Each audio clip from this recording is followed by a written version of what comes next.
Morning mga idol, mga boss. Punta ako ngayon sa LTO. Paparehistro ng sasakyan ulit. Starex naman, paparehistro ko. Yan mga idol, dito na tayo sa Teachers Village.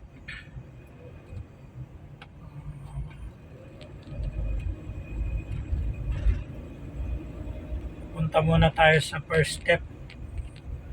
Magpapa-emission test tayo. Tapos pasok ulit dun sa loob ng LTO para sa second procedure nung pagpaparehistro.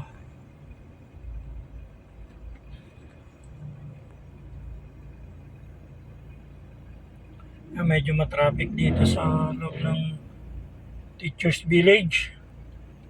Bali ang labas nito Biluna na, tapos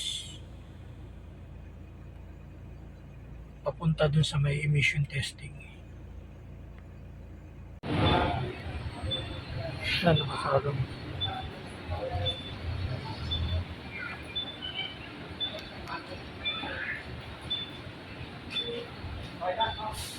Yan, okay na boss. Nakuha ko na yung result ng emission. Nakapasa siya. So proceed tayo to LTO office. Yan na, nakapasa siya sa smoke test. Second natin doon na sa LTO para parehistro na. Nakapasok na tayo mga idol sa LTO. Evaluator na lang, then proceed to cashier. Pagkabayad, automatic yun, registered ko na. Hello mga idol, dito na ako sa cashier. Hintayin na ulit yung tawag ng pangalan, tapos nagbabayad. Okay na yun, nakarehistro ka na ulit. Hintayin ko lang yung tawag ng pangalan para bayad, tapos okay na, uwi na. Haba nung nakapila. Marami talaga nagpaparehistro. Ayun.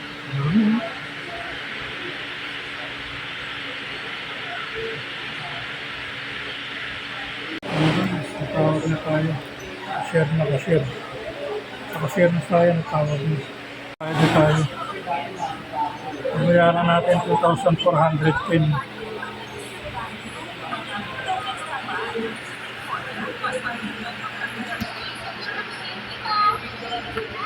Okay, yan na. Tapos na. Boss, okay na. Mga idol, ito na, okay na. Naka-registered na siya. So, ang binayaran natin ay 2,410 pesos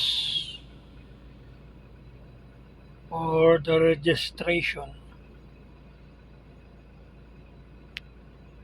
So mga idol, tapos ko nang i-register yung sasakyan. So, uwi na tayo sa preview. Bye-bye!